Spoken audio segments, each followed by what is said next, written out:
Nós vamos continuar do ponto onde nós paramos na última semana e só fazer uma relembrada. Ué, apareceu um quadro do nada aqui que eu não sei o que é. Peraí. Que Eu quadro? fiz semana passada, o senhor acabou dando aula, eu Sim. só percebi quando eu recebi a mensagem que o senhor tinha gravado a aula, eu disse, ué, mas não era os encontros lá dos Ah, troços? mas eu mandei um e-mail avisando que ia ter aula, como sempre. Eu É. continuo com a mesma política de mandar um e-mail no Aí eu dia. acabei, então eu que acabei me passando, então. Porque, cara, assim, de um modo geral, eu perguntei para os alunos das turmas que eu tinha no dia anterior se tinham assistido. E aí eles, não, vocês não vão assistir, então vão assistir a aula, porque eu tenho um porrão de sábado e tenho pouco dia para dar aula. Então vamos para aula. Tá, e aí fiz isso com vocês, fiz com o pessoal do Proeja também, para ficar dizendo que vocês vão para a mostra, mas não vão.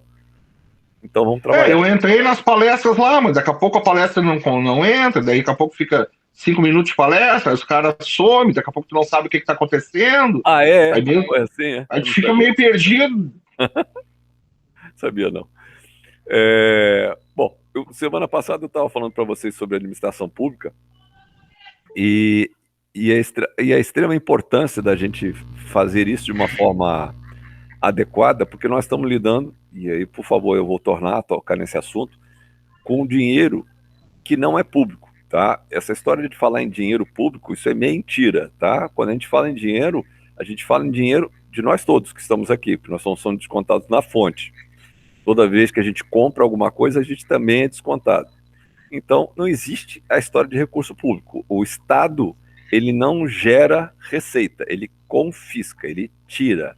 Você querendo ou não, ele vai lá e mete a mão. Na hora que você abastece, na hora que você compra um litro de leite, na hora que você vai num restaurante, e o fato de receber salário, você é confiscado. E aí é extremamente importante que, já que esse dinheiro é escasso e vem de uma parte da população que mais precisa, é extremamente importante que esse recurso seja direcionado para aquelas áreas que a gente pode atender o grosso da população que não consegue se virar por conta própria. Então, saúde, educação, meio ambiente, as obras públicas de estrutura, a estrutura de transporte, que a gente estava conversando eu e o Luiz agora, isso tudo tem a ver com administração pública. E, isso leva uma importância ainda maior, porque quando a gente reconhece que quem está atuando como administrador público naquele momento age de uma forma adequada, a gente reconhece a sua legitimidade. Quando a gente confere legitimidade a alguém, a gente dá a ideia de legalidade, de que aquilo está lá porque eu, povo, permito que ele lá esteja. E como é que funciona isso? Quando eu, enquanto povo, recebo aqueles serviços públicos de forma adequada, para que eu possa levar a minha vida. Então, nós estamos falando de educação de qualidade, nós estamos falando em saúde de qualidade, nós estamos falando em segurança e por aí vai. Eu não sei se vocês sabem, o pessoal fala muito mal do SUS, mas o SUS, nós somos o único país do mundo que, se uma nave de Marte cair aqui, o marciano será atendido. Se ele cair nos Estados Unidos, ele vai ter que entregar a nave para tentar pagar e talvez não consiga, tá? Uh, Outros países que funcionam de forma mais justa, de uma forma mais correta com os recursos que são confiscados, como o Canadá, por exemplo, lá não existe plano de saúde particular. Você pode ser milionário que você não consegue contratar um plano de saúde particular. É proibido. O plano de saúde é único para toda a população, se desconta. Você tem acesso rápido a uma consulta, mais rápido do que aqui, mas para a cirurgia demora 2 anos, como demora aqui. Então, lá também tem os seus gargalos. O nosso modelo de SUS é um modelo copiado do modelo inglês, que funciona melhor porque lá se fez o médico da família. Antes de você cair no médico especialista, o médico da família é aquele médico que conhece você, teu ambiente familiar e todos os teus familiares. Então, quando você tem uma alteração do teu quadro de saúde, ele consegue entender por que você está tendo. E ele pode te tratar, ou então entender que você precisa ser encaminhado para um serviço de saúde especializado, ele te encaminha e as coisas andam rápido, tá? Mas mesmo lá o sistema é deficitário. Uma parte da população inglesa não produz nada. Se você decidir que você não quer trabalhar, o Estado te banca por 2 anos, te dá um salário mínimo e você pode fazer nada por 2 anos. E isso tem um custo alto para o Estado, tá? Mas foi assim que eles entenderam e, e isso, obviamente, não se sustenta para o resto da vida. Vai chegar um ponto que eles vão ter que sacar esse tipo de direito lá da população. E a gente fala muito em políticas públicas. Vocês já certamente ouviram falar nisso na televisão, já devem ter lido algum jornal e ouvido falar em política pública. Vamos tentar saber o que são as tais das políticas públicas, porque elas afetam diretamente a nossa vida. Política pública nada mais é do que o Estado em ação. Quando a gente faz alguma coisa para a população, é porque houve uma necessidade que foi detectada, você planeja aquela ação, implementa aquela ação e o nome disso passa a ser política pública. Não existe política pública na Constituição. Na Constituição existem direitos e que eu, enquanto Estado, crio políticas públicas para dar à população acesso àqueles direitos. Então, uma política pública educacional. Nós temos lá o ensino fundamental sendo proporcionado pelo município. O ensino médio sendo proporcionado pelo Estado. O Estado mesmo, né? Então, seria Porto Alegre, Rio Grande do Sul. E as universidades federais sendo proporcional, o curso superior sendo proporcionado pelo ente federal. Cada um contribuindo com uma parte do seu dinheiro e a União, o governo federal, contribuindo com a outra parte. No caso do IFE, vem da União? O caso do IFE vem da União, exatamente. O IFE é 100% União. 100% União. Apesar da gente ter ensino médio, o Estado não dá nada para o ensino médio. Em compensação, a gente tira peso do Estado de ter que ter mais uma escola para ensino médio, porque nós oferecemos isso, tá? O PROEJA é ensino médio, nós oferecemos o PROEJA, mas é tudo recurso federal. Não existia o IFE, tá? O IFE foi uma criação do governo do PT, do Lula, lá no primeiro mandato, para tentar interiorizar o ensino. Qual era o objetivo? Isso, na verdade, eles começaram com as universidades federais. É evitar que o moço ou a moça tivesse que sair do interior para poder ter acesso ao curso superior. Isso aumentava o êxodo rural. Então, o camarada é lá de Lajeado, o camarada é de Santa Cruz do Sul, o camarada é de Três Cachoeiras, ele tinha que sair do seu município e tentar a vida em Porto Alegre para estudar numa universidade federal. Então, eles criaram braços das universidades federais que ficavam nas capitais e interiorizaram. Por isso que existe o Unipampa, por isso que a URGS também está lá no litoral norte, a FURG, por sua vez, está em aquela cidadezinha antes de Osório. Como é que é o nome? Que tem cachaça e rapadura. Santo Antônio da Patrulha. Santo Antônio da Patrulha, muito obrigado. É ela mesmo. Então, os cachaceiros sabem. É isso aí. E aí logo depois foram criados os institutos federais, que mais interiorização ainda. Então hoje no Rio Grande do Sul nós temos 40 campi em lugares aí inimagináveis. E a gente tem engenharias, a gente tem matemática, a gente tem análise de desenvolvimento de sistemas e por aí vai, tá? E isso existe no Brasil inteiro. O objetivo é evitar que a família carente tenha que ainda arranjar um dinheiro para que o menino ou a menina possam ir para a capital para poder morar, porque estudar na federal de graça é uma coisa, viver é outra, né? Então, você não tem como dar dormitório para todo mundo. Aí o pai ou a mãe tinham que se esforçar para alugar algum lugar e ainda sustentar aquela guria lá na capital. Com essa história da interiorização, acabou-se o problema. Eu posso fazer só uma perguntinha fora do... No caso de... Que nem o senhor falou que tem IFE no Brasil inteiro, né? Sim. No caso, se eu me mudar daqui do Rio Grande do Sul, por exemplo, lá para Paraná, eu posso pedir transferência para o IFE de lá ou isso não funciona? Funciona desde que o seu curso exista lá que ele seja compatível. Vou te dizer o que já aconteceu uma vez, tá? Isso é um erro, na minha opinião, nosso. Aliás, dentro do próprio Instituto Federal, IFRS já tem problema. Os nossos cursos têm matrizes muito diferentes. Então, vamos supor que você esteja lá no segundo... Isso acontece muito para ensino médio. Para ensino superior é mais fácil de adaptar. a pessoa estava lá num curso que algumas matérias que ela teve até o segundo ano, ela não teve o que precisava ter no primeiro ano para poder vir transferida para o nosso campus. Então a gente não pôde aceitá-la porque ela teria perdido química, física e tal. Eles botaram as técnicas todas no primeiro ano e nós temos as técnicas espalhadas ao longo dos anos com as demais matérias, física, química e tal. Bom, o que aconteceu? A pessoa ia entrar no nosso segundo ano sem ter os conhecimentos de química, física e tal do primeiro ano.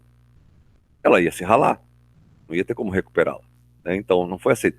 Isso é um erro? É um erro. Na minha opinião, a gente tinha que ter uma matriz a nível nacional, tá? Exatamente para que ninguém está livre de ter que se mudar, né?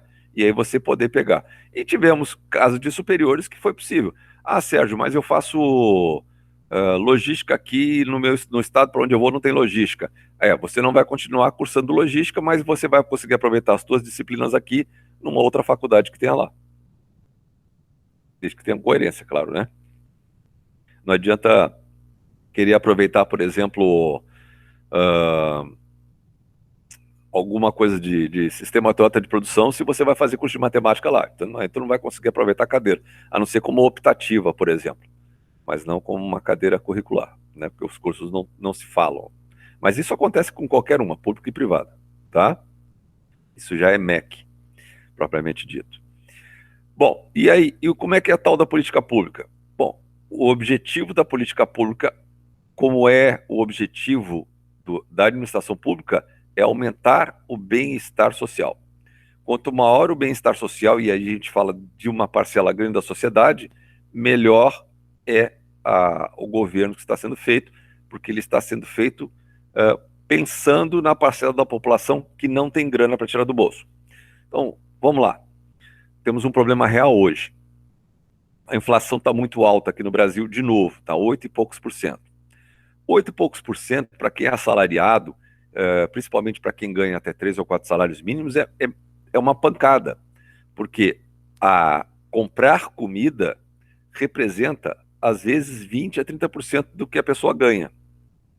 Quando você tem um aumento de 8% naquela comida, isso vai impactar naqueles 20 a 30%. Ele vai ter cada vez menos dinheiro para comprar comida e não vai sobrar dinheiro para outras coisas. Já para uma pessoa que ganha 10 salários mínimos, ele gasta muito menos que 20 ou 30% do seu salário para comprar comida. Ele gasta 10%. A dor no bolso vai ser menor quanto maior o salário que você ganha se a inflação for alta. Então, uma política pública importante é aquela política pública que preserva o poder de compra da população. Então, hoje aumentaram os juros no Brasil em mais 0,75. Tá, o que significa isso? Significa que eu estou dizendo que o dinheiro está mais caro. Se você quiser pegar um empréstimo, esse empréstimo será mais caro. Tá, e o que isso tem a ver com a inflação? Tudo.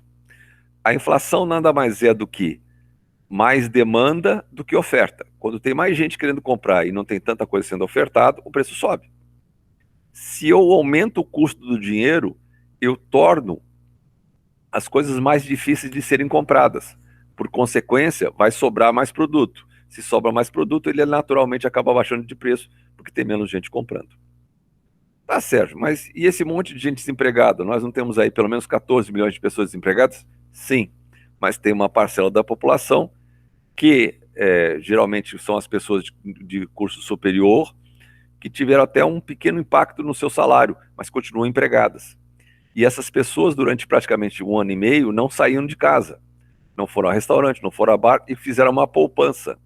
Essas pessoas estão indo para o mercado comprar e essas acabam aumentando o preço. Isso acaba prejudicando aquele que não tem emprego. Então você tem que entrar com uma política pública para poder tentar melhorar o nível, a qualidade de vida daquelas pessoas que não têm acesso, tá? Bom, e aí vem a história. Ok, existe uma política pública ideal? Não. Existe uma política pública que sirva a qualquer momento para ser aplicada o tempo todo? Não. Elas são absolutamente respostas contingentes, ou seja, de acordo com a situação que se apresenta, eu tenho que criar uma política pública específica. Digo mais, é possível ter uma política pública que a cada 2 anos eu repita? Não, porque porque pode ser que naquele mesmo lugar onde você aplicou e deu certo na primeira vez, pode ser que as condições tenham mudado de tal forma que hoje ela já não funciona mais. Eu já vou chegar num exemplo para vocês quando nós chegarmos no tipo de políticas públicas. Senão eu vou me adiantar demais. Tá, e aí como é que a gente chega nisso? Bom, aí temos o nosso primeiro problema que remete à nossa aula passada. Nós temos o problema de poder. Aqueles segmentos da população que têm mais poder e são mais capazes de serem ouvidos tendem a berrar mais para que políticas públicas sejam criadas para beneficiá-los. E aquelas camadas da população mais pobres, que não têm poder, que não têm voz, essas em geral saem prejudicadas porque não tem ninguém que as defenda. E é aí que entra o administrador público com A maiúsculo, né? Aquele que realmente pensa na população e não num processo só de constante eleição ou reeleição. Lamentavelmente, mesmo os concursados às vezes são picados por moscas azuis, resolvem se candidatar ou grudam em alguém que se candidatou e ganhou, e essa pessoa tem interesse em continuar fazendo uma bolsa de dinheiro para as próximas eleições. E aí a política pública é sempre pensada para aqueles grupos da população que têm poder e que já têm dinheiro e querem mais dinheiro. Lembre-se, nós vivemos num país que tem 2% da população que vive numa redoma e 98% da população vive fora dessa redoma. Esses 98% trabalham para sustentar esses 2%. Quem são esses 2%? O alto empresariado, banqueiros, juízes, procuradores da República e por aí vai. Esses camaradas são uma casta de gente que ganha acima de 60, 70 mil reais por mês e eles se protegem, né? Eles criam regras para que beneficiem eles mesmos, lamentavelmente. Bom, e aí vamos então nos tipos de políticas públicas. Nós temos 4 basicamente, tá? Dependendo do autor, vocês vão ter outros tipos, mas essas aqui são as mais reconhecidas como as mais corretas. As políticas públicas distributivas, que elas são destinadas apenas a uma determinada da parcela da população. E aí vem uma das sacanagens. Eu dou como exemplo assim, a Zona Franca de Manaus. Zona Franca de Manaus foi feita na década de 70, 80, para fazer com que aquela área do país se industrializasse. Era um incentivo para que as indústrias se colocassem lá, parassem de ficar em São Paulo e começassem a se colocar lá. Tá, e aí? São indústrias eletroeletrônicas, são indústrias de motos, e tal. No começo, elas geraram muito emprego. Então era interessante porque ela podia gerar riqueza em termos de arrecadação de imposto e, ao mesmo tempo, gerava um emprego que, por sua vez, o camarada que é empregado também vai pagar imposto. Então eu dou isenção para a fábrica se instalar lá, você paga menos imposto se você se instalar lá, mas a pessoa que você vai contratar não tem essa isenção. Então eu consigo fazer uma certa forma de compensação. O que aconteceu nos últimos 20 anos? Houve um processo de automação muito firme, muito forte, e essas empresas que estão lá hoje tiveram os direitos renovados por mais 30 anos no ano passado, de isenção tributária. Significa que nós todos estamos pagando essa isenção tributária, só que hoje elas não contratam quase ninguém, porque com o processo de automação eu tenho robô para tudo quanto é lado. Então eu estou sustentando fábrica que está lá, vocês, os familiares de vocês, os amigos de vocês, os meus, estamos sustentando fábricas que estão lá instaladas, que pagam menos impostos, mas não aperfeiçoaram suas linhas de produção. O que aconteceu nos últimos tempos? Philips foi embora, a Sony foi embora, estava tudo instalado lá. Porque como a linha de produção deles era muito antiga, elas não são competitivas para exportação. E aqui dentro, com a crise, a população que comprava os produtos delas reduziram muito as suas compras. Então eles não tiveram mais interesse, simplesmente foram embora. Aí houve desemprego? Muito pouco, porque esses caras já contratavam muito pouco, né? E isso que eles tinham um monte de isenção. A mesma coisa está acontecendo com uma série de outras empresas ao redor do Brasil. As indústrias automobilísticas aqui no Brasil, pessoal, eles têm forte benefício de isenção de tributos para produzir carros aqui no Brasil. E com tudo isso, uma Ford, por exemplo, já foi embora. Tá? Não está relacionado também à parte de questão de custo trabalhista? Por exemplo, uma fábrica lá na China, lá os caras não pagam praticamente quase nada na área trabalhista, né? Sim, E sem isso falar da também acontece. logística que o material vai estar todo lá, já está lá do ladinho. Sim, mas você tem que lembrar o seguinte: é, eu estou tendo uma série de isenções fiscais, tá? Aqui, para essas fábricas. Então, isso amortece a parte trabalhista. O grande problema é que você está instalado num país que entra crise, aí tem uns 2 anos de bonança e depois entra crise de novo. Então você produz 1.000 para vender 1.000 todo ano e de repente você vende 100. E aí tu tem a capacidade instalada para produzir 1.000, tá? Então deixou de ficar interessante você continuar produzindo no Brasil, apesar das isenções fiscais, porque você não tem uma população consumidora dos teus produtos. Sim, Para entendi. piorar um pouco mais, os países da América Latina, à exceção do Chile, também estão em crise. A Argentina, uma grande consumidora, também está em crise, tá? Então, começou a deixar de ser interessante você continuar instalado produzindo, tá? É mais barato eu não produzir mais do que manter a minha estrutura para não ganhar dinheiro.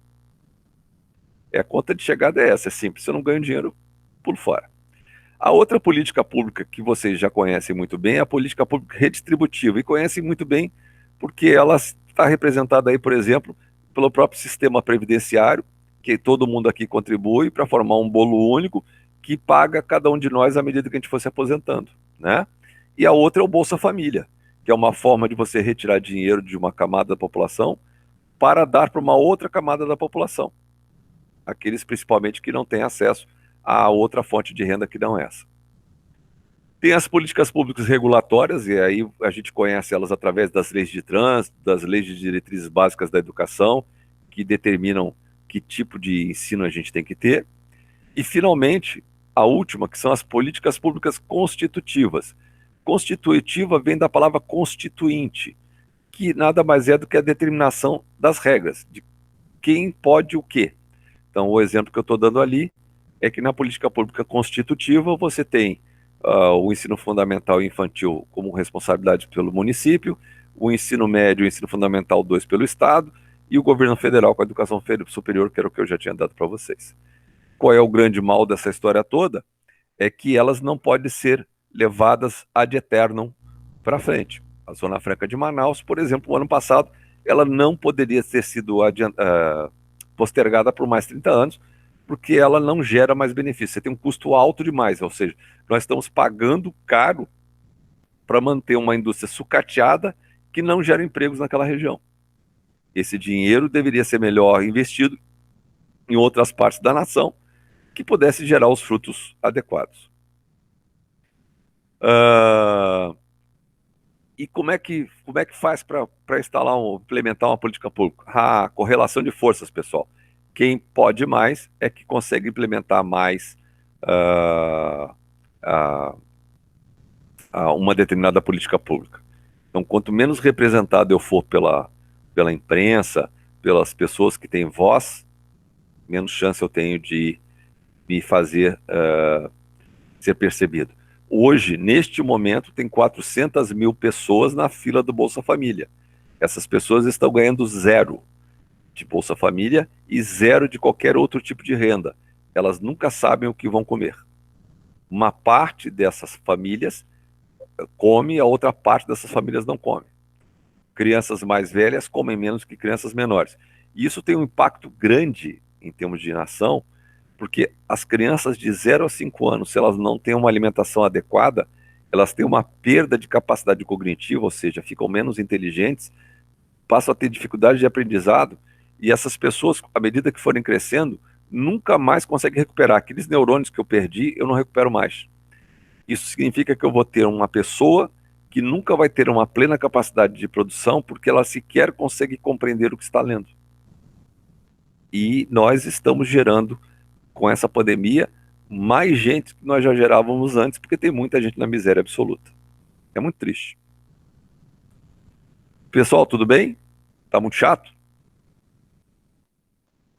Tranquilo? Bom, Mas, hein, professor, que nem o senhor falou da parte de... Coisa que eu achei interessante foi essa semana que eu vi uma reportagem que mais de 1.400.000 brasileiros se inscreveram para pegar o auxílio emergencial Sim, e não pegaram.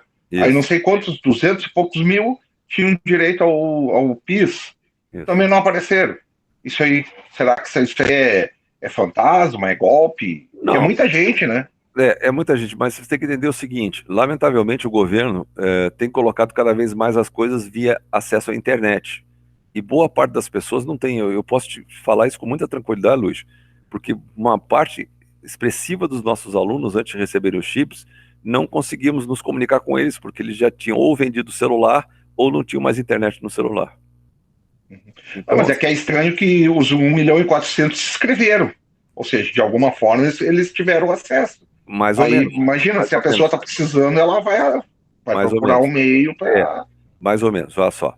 Na primeira fase, você podia usar o seu celular para escrever quantas pessoas você quisesse. Eu sei porque eu usei o meu celular para escrever alguns alunos, tá? Depois eles decidiram que cada celular só pode escrever uma pessoa. Então você conseguiu escrever a pessoa, mas a pessoa não conseguiu dar continuidade. E boa parte dessas pessoas nem sabe mexer. Por exemplo, os alunos que eu ajudei com o meu celular, e foi isso naquelas vezes que a gente foi distribuir cesta básica, que a gente tinha um cartaz, a gente explicava o que, que eram auxílios e tal, a maioria não sabia, então tu tem um problema de acesso à informação também, e eles entravam em pânico na hora que tinha que mexer naquelas telinhas, né? E aí eu usei o meu celular e fui fazendo para vários. Eu parei porque um dos alunos acabou não recebendo e começou a me ameaçar. Começou a me ligar às 11h30, meia-noite, tô falando sério, ameaçando de morte. Achou que tinha ficado com o rancho dele. Exatamente, ele achou que eu tinha tirado o dinheiro dele. Tá? E aí, disse, bom, quer saber? Não ajudo mais. Tá além da minha capacidade. Bom, já foi, já passou. Tanto que ele era para ser meu aluno esse ano, ele não apareceu. Bom, tal da política pública faz, não faz diferença na nossa vida? Faz, eu vou mostrar para vocês aqui, ó, a imagem que os outros têm da gente, tá? E isso tem tudo a ver com a educação. Isso aqui, pessoal, é verdadeiro. Os bombeiros de Dublin usaram a foto do Neymar rolando na grama para mostrar como as pessoas tinham que fazer caso elas pegassem fogo. Role na grama, como o Neymar. Essa imagem do Neymar enrolando, fazendo essas caras, rolou o mundo inteiro. Isso nos deu a, a, a imagem lá fora de que todo brasileiro é armador. Uma desonra, né? Total, foi uma pena, né? E é o jeitinho brasileiro, para os mais jovens principalmente, que não devem saber que foi assim, veio desse jogador chamado Gerson, da Copa de 70, que foi fazer uma propaganda de cigarro. Se vocês pegarem lá Gerson na internet, vocês vão ver o filminho dele. Em que ele termina a propaganda, eu gosto de levar vantagem em tudo, certo?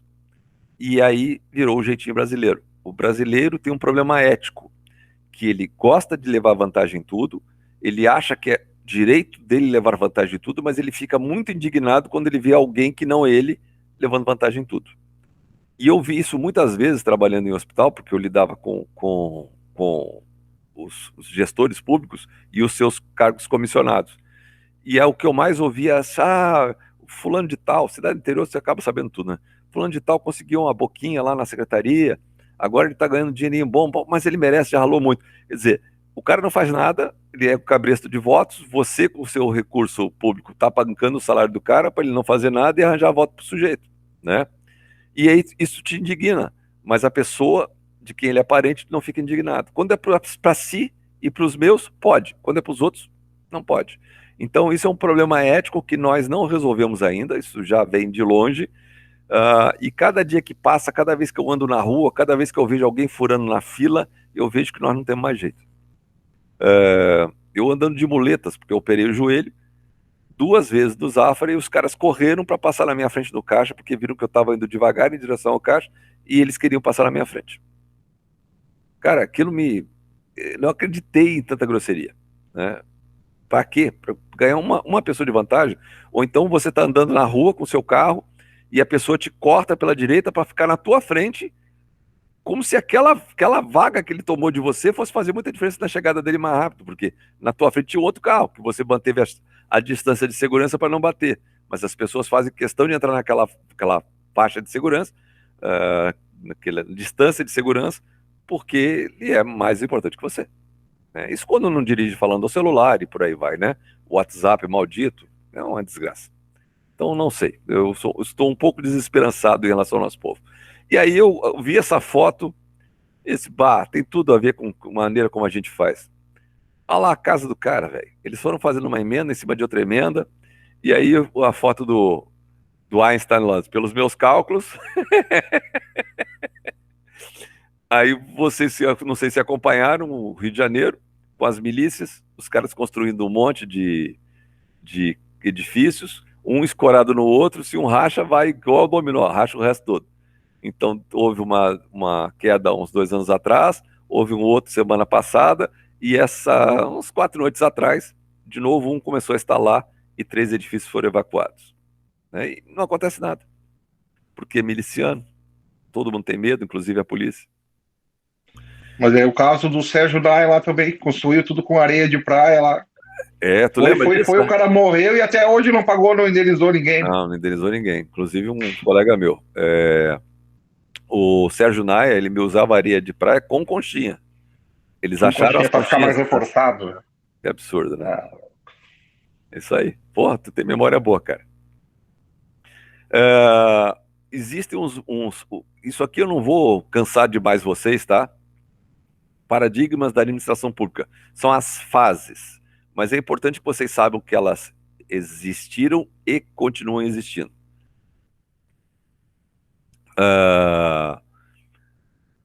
O objetivo dessas mudanças foi tentar oferecer ao cidadão um serviço adequado.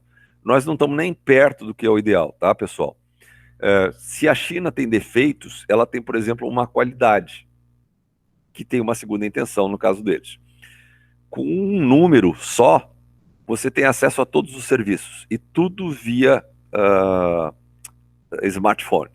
Você não precisa ir em órgão público para resolver nada, basta você inserir aquele número. Aqui no Brasil nós temos número da identidade, número do CPF, número do título eleitoral, número, lá não, é um número só, é aquele número que te representa. Está tudo unificado num só. E tudo e qualquer serviço, em função do tamanho da população, está unificado de forma digital. Por que eu disse que eles têm segunda intenção? Porque ao mesmo tempo eles conseguem controlar a vida do cidadão. Tudo que ele faz, ele sabe, né? São uma ditadura, né? mas agora tá começando a ficar interligado aqui, né? Tipo, a carteira de motorista digital, mas a carteira de trabalho, mas o Conect SUS, se tu for ver, tu botou teu CPF lá, a mesma senha é praticamente para todos ali, né? Sim, mas qual é a parcela da população que tem acesso a isso tudo que nós estamos falando? Não, mas estou dizendo, então quer dizer, já também tá começando a eles querer dar aquela controladinha básica na gente. Facilita demais a vida quando você tem um número único, entende? Porque você não tem que digitar um monte de informações, você é um só, né?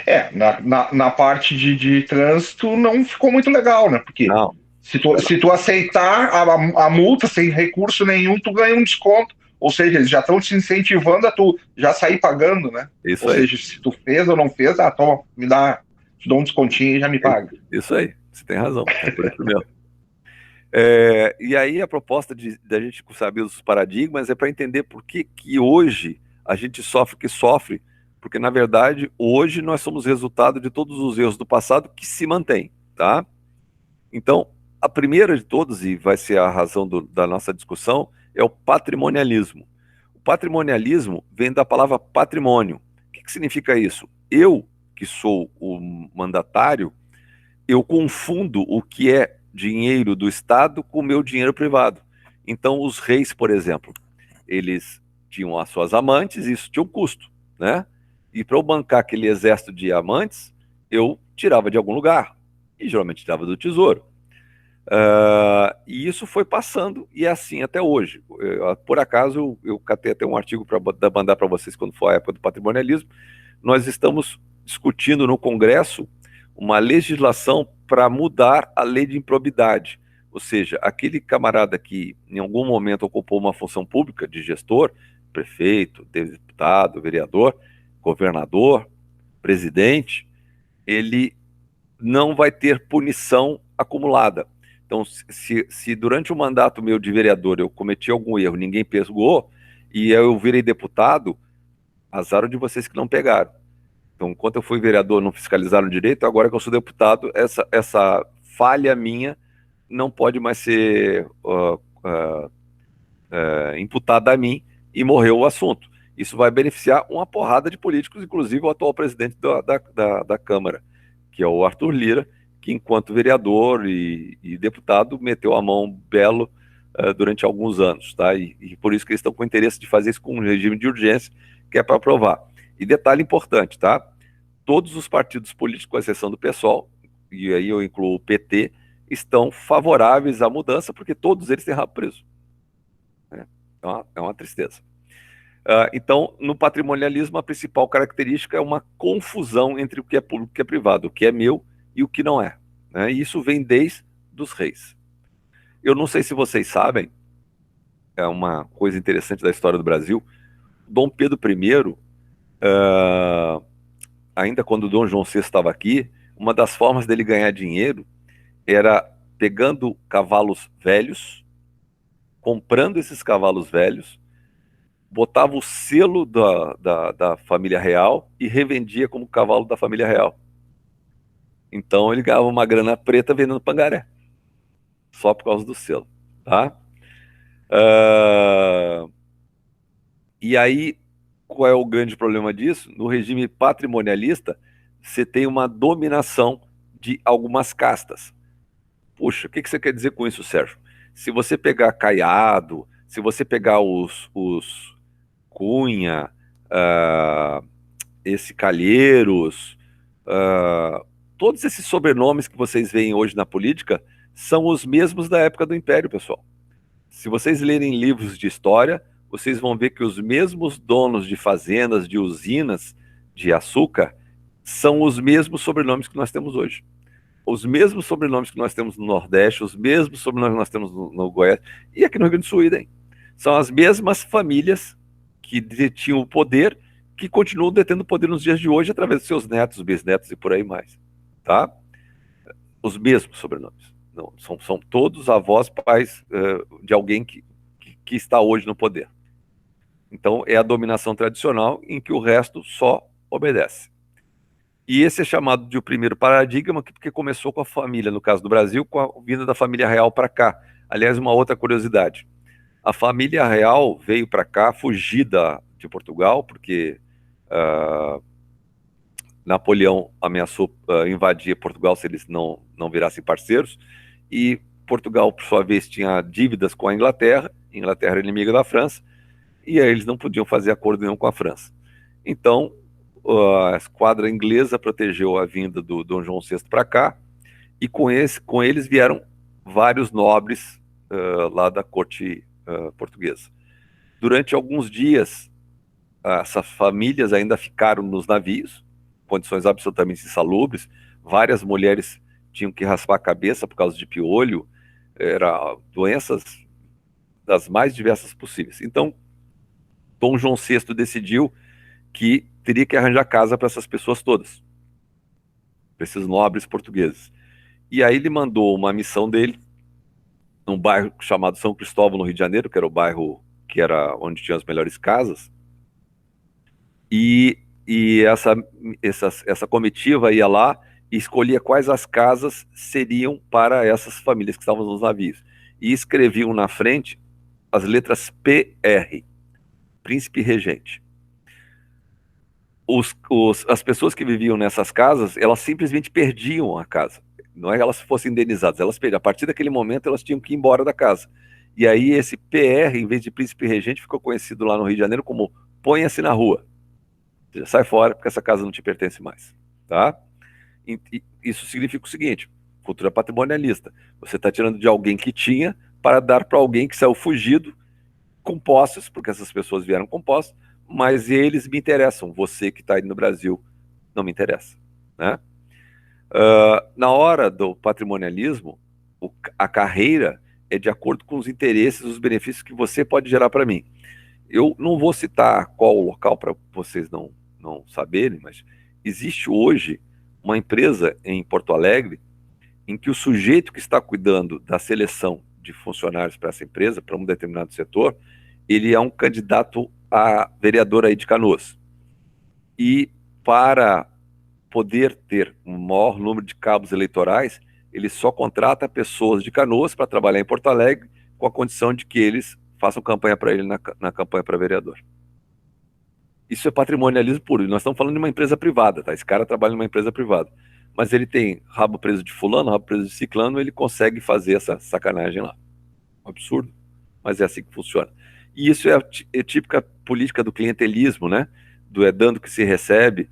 Se você fizer isso para mim, eu faço isso para você. E isso tudo com o dinheiro dos outros. Aí fica fácil você ser caridoso com o dinheiro alheio, né? Bom, já falei sobre a coroa. Vocês já ouviram falar na expressão cabeça de porco? Ah, o cara mora numa cabeça de porco. Cabeça de porco veio do seguinte: o Conde D, que era o marido da princesa Isabel, ele também queria ganhar dinheiro. E aí ele começou a construir cortiços lá no Rio de Janeiro com outros sócios. E um desses cortiços, o mais famoso, ficava onde é hoje um terminal de ônibus junto à Central do Brasil. E era uma coisa nojenta, eram vários quartinhos pequenininhos para o pessoal que vinha da imigração portuguesa. Lá era chamada de Pequena Portugal, então todo mundo que estava querendo ganhar algum dinheiro vinha para o Brasil com uma mala para depois trazer a família e morava nesses cortiços. E o pessoal mais pobre também. E na entrada desse casario, cheio de quartinhos, tinha uma enorme cabeça de porco. Então, quando se diz que o cara mora na cabeça de porco, é remetendo ao tempo do Conde D, que também não era flor que se cheira, né? E aí, nesse período patrimonialista, tudo que eu puder fazer com a máquina pública, eu vou fazer para que ela seja em meu benefício. Bom, se vocês olharem, nós temos hoje as Forças Armadas, que ganharam um aumento enquanto ninguém mais ganhou o aumento. Eles vão gastar 8 bilhões de reais para comprar submarino. A gente até agora não entendeu para quê, porque se qualquer um guerrear com a gente vai perder, alguém tem dúvida. Pode ter 10 submarinos iguais a esses que eles vão comprar, que nós vamos continuar perdendo, né? Nós não temos arma para isso, nós não temos condições de nos proteger. Quem que vai nos invadir? A Venezuela? Argentina? Ah, não, os Estados Unidos? Os Estados Unidos nem sai de casa, ele manda um míssil para cá, teleguiado, e resolveu o problema deles, né? Então a gente tem um custo alto com uma determinada casta que não dá. Os juízes. Por que o juiz tem que ter 3 meses de folga? Ah, é recesso, não é férias? Tá, ok, você não vem trabalhar, chame do jeito que quiser, mas no final das contas dá 3 meses. E por que eles podem trabalhar de terça a quinta lá no Congresso? Isso é uma casta. Por que eles têm que ganhar a grana que ganham? Por que eles têm que ter carro próprio? Por que eles têm que ter 15 assessores? Mesma coisa nas câmaras de vereadores, nas câmaras estaduais. Então você começa a criar várias castas diferentes que se protegem e confundem a coisa pública com a sua coisa própria, a res príncipes, né? Lamentavelmente, a cultura patrimonialista que começou com a vinda do príncipe regente continua até hoje. Ela não mudou nada. E isso está sempre em função das relações de poder que você tem dentro da sociedade, onde uns conseguem mandar mais do que outros e quem não tem poder simplesmente obedece, né? Alguns exemplos de patrimonialismo. Nós temos 1.254 municípios que poderiam ser incorporados pelos vizinhos. Significa que 22,5% dos municípios, de um total de 5.570, poderiam deixar de existir. Olha, o que significa isso? Eu não teria mais gasto com o prefeito, eu não teria mais gasto com Câmara de Vereadores, eu não teria mais gasto com assessores, e esse dinheiro podendo ser aplicado.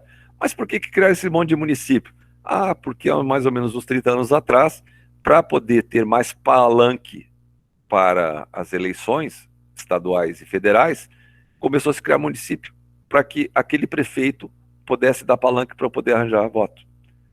Então, eu diluiria o poder de um prefeito, por exemplo, de Caxias, e aquelas pequenas cidadezinhas que faziam parte de Caxias passaram a ter prefeito próprio. Então, o prefeito de Caxias pode não me apoiar, mas os prefeitos do entorno me apoiam.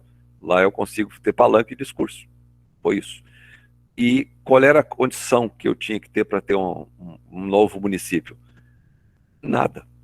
Bastava eu fazer um plebiscito e a cidade decretar que gostaria de se emancipar, que tudo certo. Eu não tenho hospital, eu não tenho um posto de saúde, eu não tenho estrutura para dar assistência à minha população, e, no entanto, eu criava o município.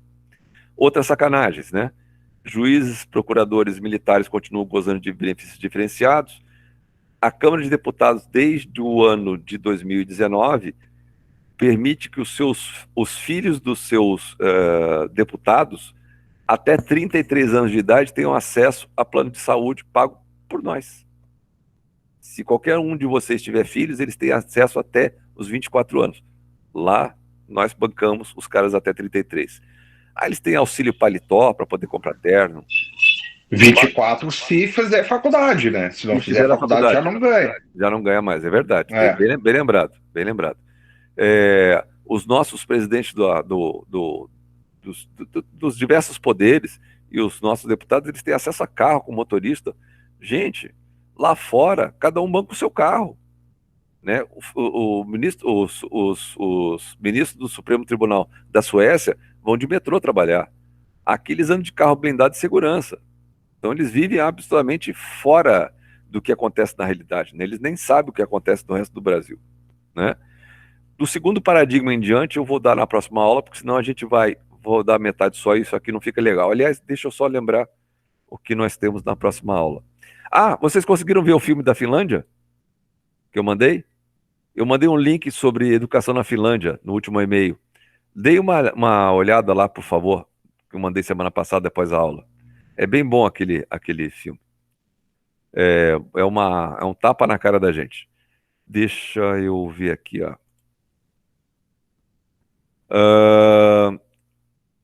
Dia 23 nós vamos ter aula. Nós vamos continuar falando aí sobre os paradigmas. E aí, na semana que vem, eu já vou enviar os artigos sobre patrimonialismo, tá? E nós vamos discutir esses artigos no dia 30 de junho. Então é importante que vocês tenham lido até lá. Em termos de calendário letivo, o dia 26 de junho cai num sábado.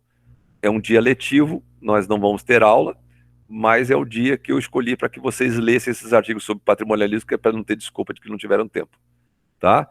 Que artigos são esses? Artigos de jornal, onde eu consigo mostrar num problema do dia a dia que nós temos ali o patrimonialismo vivo até hoje no Brasil, tá?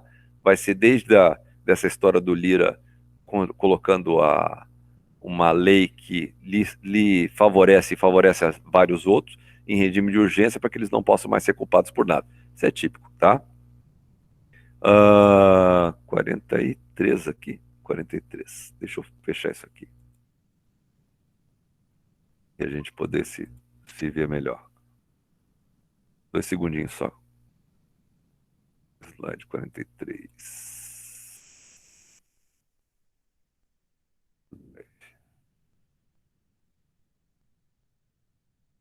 Não me perco.